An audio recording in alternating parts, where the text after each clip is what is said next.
Et bonjour à tous, c'est Vanson, je viens de nouveau pour une petite vidéo sur Europa Universalis 4 avec la Castille. Et on était pris dans une guerre au sein même du Saint-Empire romain germanique entre l'Autriche, enfin en fait entre Gênes et Venise, qui a emporté dans son sillage tout un jeu d'alliances, donc Corfou, les Hospitaliers, Naxos et la Savoie contre l'Autriche, Castille, Florence, la Hongrie et le Palatinat. Alors, bien évidemment, là, au niveau des armées, c'est complètement disproportionné. Hein. On a plus de 120 000, on a près de 120 000 hommes.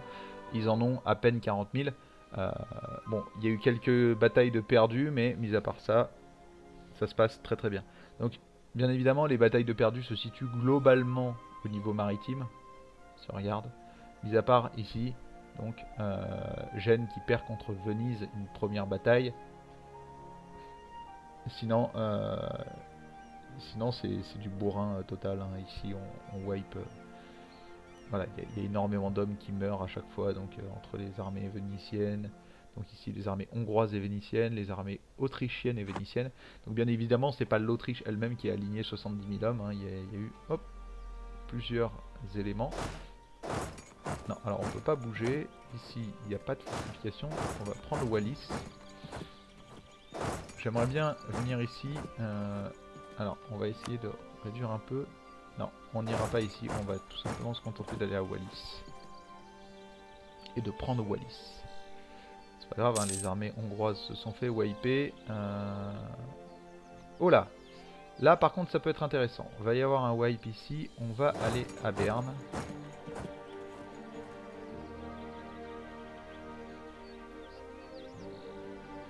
On va aller aider nos alliés.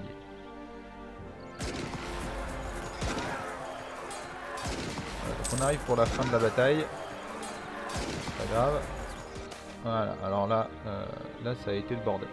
L'un des cardinaux de Castille s'est avéré être un administrateur de talent et fournit déjà de précieux conseils à notre roi, à tel point que faire de lui l'un de nos ministres ne serait qu'une pure formalité. Donc il nous a si bien servi jusque-là, accomplissons cette formalité, donc modification du coût de la stabilité, puissance des missionnaires, tolérance envers la seule, je dirais foi et influence annuelle auprès du pape ou gain en prestige. On veut augmenter notre prestige, donc on va gagner le prestige. Donc là on les a bien wipés, ça fait plaisir. Ça fait plaisir, donc les armées de Savoie, donc ils ont perdu 5500 hommes, on en a perdu un peu moins de 3000. Est-ce qu'on peut partir ici et aller prendre, voilà, la Savoie. J'ai envie de me poser sur la Savoie. Alors, on ne pourra peut-être pas y aller comme ça. Et ça risque d'être un peu chaud. Ça risque d'être un peu chaud. On va plutôt retourner à Wallis.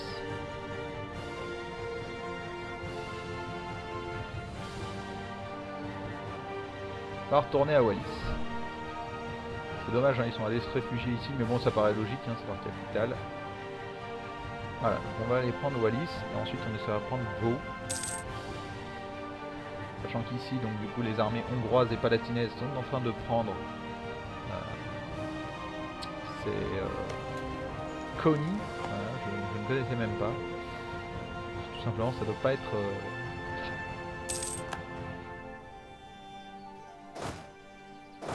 Voilà, donc là non, on va tout simplement aller à Vaud. Donc voilà, donc les armées autrichiennes qui se battent contre les armées de Savoie. Les armées autrichiennes vont gagner, hein, bien évidemment. Donc elles sont en train de fuir vers le Piémont. Et donc nous, on se bat ici au niveau des... Voilà, donc ça y est, donc la Koni est occupée. C'est fait. Alors les armées hongroises se sont allées s'exploser contre les armées savoyardes. Donc, notre réputation relativement flatteuse nous met en position de soutenir les artistes italiens de l'école florentine. Le fait d'être perçus comme des mécènes de l'art international soutiendra nos efforts de propagande. Donc prestige annuel plus 1 si on soutient l'école florentine jusqu'en 97, donc pendant 40 ans. Tout ça pour un coût de quelques ducats, de la puissance administrative et de la puissance diplomatique. Je pense qu'on va le faire, sinon en plus on perd en prestige, c'est pas forcément dans notre... Voilà, là on gagne du prestige par an, ça c'est cool. donc le roi de Savoie occupe la province du Piémont, donc ça y est, ils se sont ruinés. Ok, donc là, ça aurait pu être pas mal d'aller aider nos amis autrichiens. Mais en même temps, ouais, c'est ce que j'allais dire. On va mettre un temps fou à les rejoindre.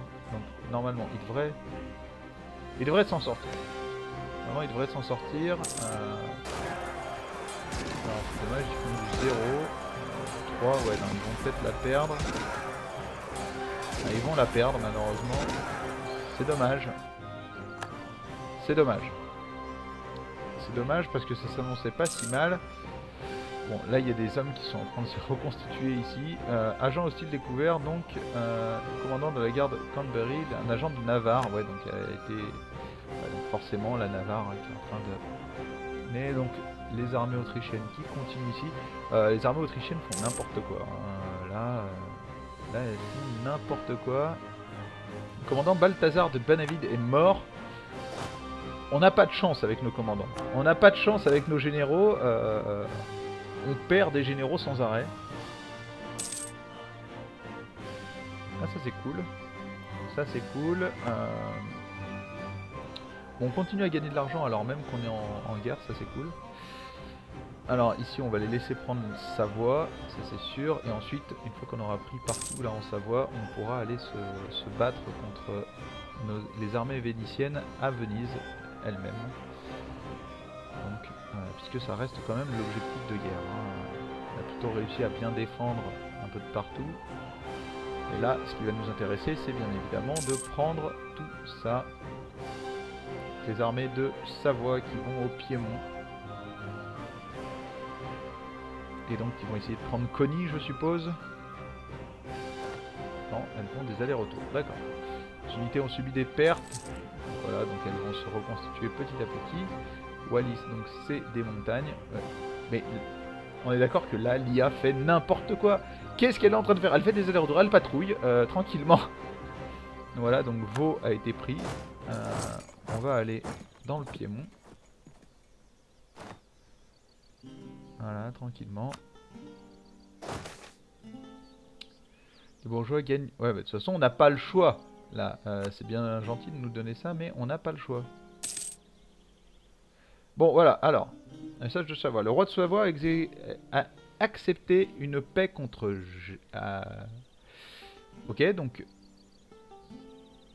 Ok, donc on a obtenu très peu. Très peu. En même temps, notre rapport dans la guerre est minime. C'est incroyable, quoi. Donc, on va essayer de se rendre. Du coup, alors là c'est fini. Hein. Là c'est fini pour Venise. Elle a perdu son seul allié en fait, puisqu'elle a perdu la Savoie. Et là, là c'est le bordel. Là c'est le bordel pour eux parce que là la conquête va être totale. Ça veut dire que Gênes va récupérer une bonne partie ici. Et du coup, si Gênes devient puissante, ça pourrait être intéressant de s'allier à Gênes, hein, parce que là, même quand dans la guerre, même religion, ça pourrait être intéressant. Voilà, donc là, on va se déplacer ici. Féroce, on va juste wiper les armées vénitiennes ici. Boum. Voilà. Et on va conquérir ça. On va laisser l'Autriche, du coup, et le Palatinat s'occuper du siège de Venise. Et nous, on prendra Frioul après, tranquillement. Donc ça, c'est le Palatinat, donc occupé par la Hongrie.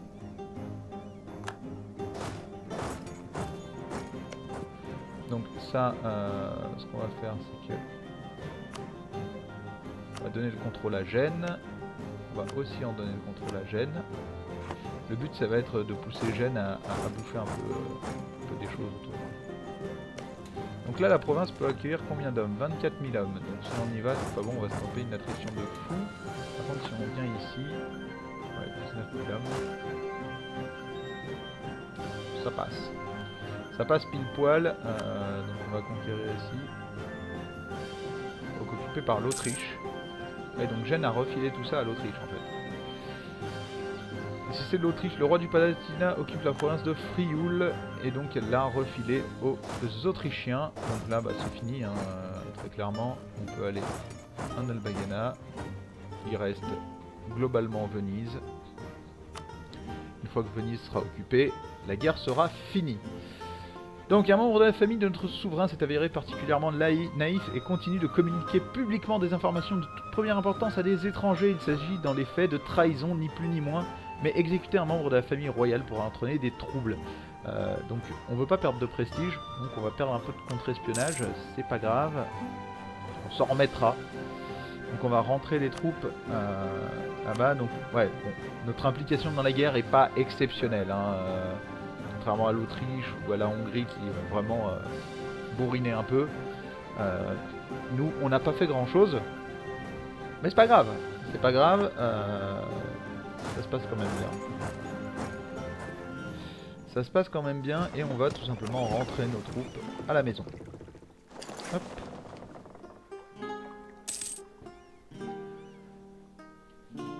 On est parti en guerre, ça nous a occupés, c'est l'essentiel. Là, ce qui va nous importer après, ça va être de légitimer chez nous. Voilà. Donc on perd de la puissance administrative, mais bon, légitimer, c'est quand même pas mal. C'est quand même pas mal de légitimer nos provinces. Gênes revendique cette province. Donc Gênes veut Gibraltar. Hein. Le fait que ce soit à Perpète-les-Oies de chez eux, ça les trouble pas plus que ça. Non, mais en fait, ce qu'ils veulent, c'est la province de Gibraltar pour avoir une tête de pont dans le nœud de Séville. Rappelons que Gênes, il me semble, c'est une république marchande. Ça, c'est ça, c'est une république marchande. Jouer Gênes pourrait être intéressant hein, un jour. Jouer Gênes pourrait être intéressant. Déjà parce que je pense que les mécaniques des républiques marchandes sont assez intéressantes. Et surtout, c'est une nation très commerciale. Donc ça peut être très très marrant. Donc voilà, donc on a fait rentrer nos troupes. Au niveau du maximum de troupes, on est bien. On va aller stocker ces troupes à Grenade. On va recruter un commandant. Bien, il faut qu'on ait un commandant. On peut pas passer à côté. Oh, 0, 1, 3. Bon, on va être obligé de faire avec, mais c'est vraiment pas terrible. En fait, on a vraiment besoin d'une phase de choc qui pougne un peu, et 1, c'est pas énorme. Donc 14 sur 21, ça veut dire qu'on pourrait créer 7 bateaux de plus. On va pas créer trop de vaisseaux lourds, par contre, vu qu'on a envie de s'imposer un peu niveau commerce, on va essayer de créer des vaisseaux légers, je pense. On a de l'argent. On va créer des barques. 1, 2, 3, 4. On peut pas, nous ah oui, 5, 6, 7. Donc voilà, on a des barques en cours, ça nous permettra de défendre le commerce tout simplement dans Séville. Bon là ils poussent un peu, hein, les Vénitiens, ils attendent juste que Venise soit prise. J'ai quand même hâte de voir ce qui va être conclu comme traité. Si l'Autriche blobe un peu sur Venise, ça pourrait être vachement drôle. Hein. Bon, il manque ça aussi qui n'a pas été prise. Mais bon, c'est n'importe quoi. Là, à ce niveau-là, ça devient n'importe quoi. Donc au niveau du contrôleur de la curie, puisqu'on finalement on gagne pas mal d'influence papale, hein, donc voilà. France dispose de 5 cardinaux à la curie, c'est abusif. C'est abusif. Nous on en dispose d'un. Naples de 1. Donc nos chances sont pas très élevées. Hop. La Castille est à 25% de chance. On va essayer. On va essayer de se faire élire au Saint-Siège. Donc on a augmenté notre influence. Sienne. Sienne c'est quoi? Sienne c'est une ville du Saint-Empire romain germanique. D'accord. Et Florence doit être une république oligarchique. D'accord. Ok, ok. Donc là c'est Luc. Je ne savais même pas que ça existait. Qui est une république oligarchique aussi. Alors, Venise a... donc c'est vraiment ça. Ils se sont fait blober la gueule. Un truc de fou. Donc... Venise cède Istrie à la Hongrie. Venise cède Trévis à l'Autriche. Venise et ses dépendances renoncent à toute revendication sur les Ottomans. Venise libère Austrie et la Croatie. Donc, donc libère Frioul et la Croatie. Venise libère tout Corfou de tout lien de dépendance. Ouf, putain, ils se sont fait exploser quoi. Venise verse 18 pièces d'or à Gênes et ses alliés. Ce traité de paix coûte 111 points de puissance diplomatique à Gênes. Ce traité de paix coûte 36 points de diplomatie à l'Autriche. Ce traité de paix coûte 27 points. En tant que défenseur, Gênes voit sa pénalité d'expansion agressive de 0. Du fait de l'expansion agressive de ce traité, inflige une pénalité de relation de 10. Du fait de l'expansion, ok. Un total de 18 points de prestige. La Castille gagne 0,7 de prestige. L'Autriche gagne 16 en démonstration de force. Venise s'est fait exploser. Venise s'est fait exploser. Ça doit être... Non, voilà. Il reste ça à Venise et ça. Venise s'est fait démonter. Voilà, donc comme quoi, hein, Venise c'est puissant hein, quand même au début. C'est la plus grosse puissance navale certainement de la Méditerranée. C'est pas rien, Venise. Et pourtant ils se sont fait déboîter. Comme quoi, une petite guerre et ça peut être très très violent. Donc nous on est toujours... Donc on est allié... On est allié à la Hongrie, à l'Autriche et au Portugal. Donc là ça commence à faire des grosses masses hein, parce que l'Autriche a un peu bouffé. Donc ils sortent d'une guerre mais ils ont quand même pas mal de trucs. La Hongrie a du potentiel aussi. Bien qu'elle soit pas de notre groupe technologique me semble. Mais il y a quand même de la puissance. Et surtout si jamais les Ottomans voulaient rejoindre l'Aragon, ça nous ferait... Voilà, ils se taperaient certainement avec la Hongrie et l'Autriche et pas avec nous quoi. Voilà, donc l'Autriche c'est quand même un gros allié. Hein. L'Autriche c'est quand même puissant comme allié. Si elle pouvait continuer à bouffer un peu tout ce qui n'est pas Saint-Empire romain germanique mais au milieu, ce serait cool. Ce serait très cool. Donc la province de Grenade fait désormais partie de notre patrimoine, la province de Gibraltar fait désormais partie de notre patrimoine. Ça y est, on a tout ce qu'il nous faut. Donc on va construire un petit marché à Séville. On va construire un petit marché à Séville. Il y a 31 de puissance commerciale, donc ça peut être très intéressant. Où c'est qu'on pourrait avoir envie d'en construire un autre? Ici ça pourrait être pas mal. Ça va faire augmenter un peu. Voilà, bon, on n'a plus d'argent, ça y est, c'est fini. Ici je pense qu'on fera des bâtiments, donc certainement ici à Tolède, à Madrid, qui rapportent beaucoup d'argent via les impôts. Après bon c'est 40% de 0,60, voilà ça fait plus 0,23. Bon c'est toujours ça de gagner, hein. On va dire que dès qu'on est au-dessus de 0,20 on va peut-être construire. Voilà ça ferait 1 à Tolède, 1 à Madrid, ça nous ferait gagner 0,43.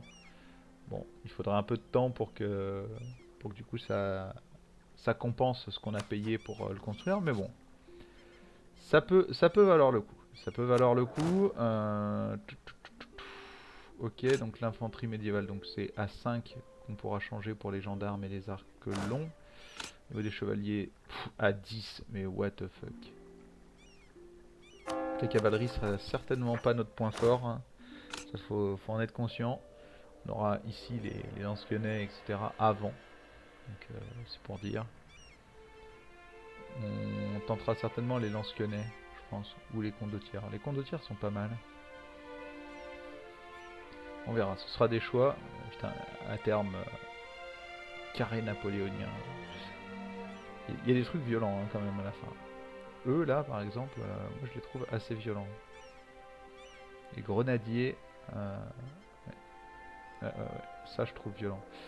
Voilà, bon, il faut attendre un peu beaucoup hein, quand même avant que les unités d'infanterie commencent à choper du feu, hein, c'est assez violent.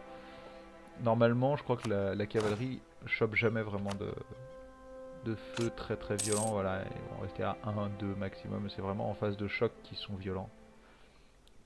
5, 6 d'attaque. La phase de choc des cavaliers est vraiment violente. Hein. Elle est vraiment violente. Bon, de toute façon on arrive vers la fin de la vidéo là. Donc on a plutôt bien géré la guerre, même si on n'a pas beaucoup participé. On n'a pas eu beaucoup de batailles en fait. C'est un peu le problème. Bon, de toute façon on n'aurait rien revendiqué, mais c'est vrai que j'aurais bien voulu avoir quelques faveurs auprès de Gênes. Ça aurait été cool. ça aurait été cool. Là, donc on continue à gagner un peu de prestige, donc on va prendre la mission qui nous demande devenir contrôleur de la curie.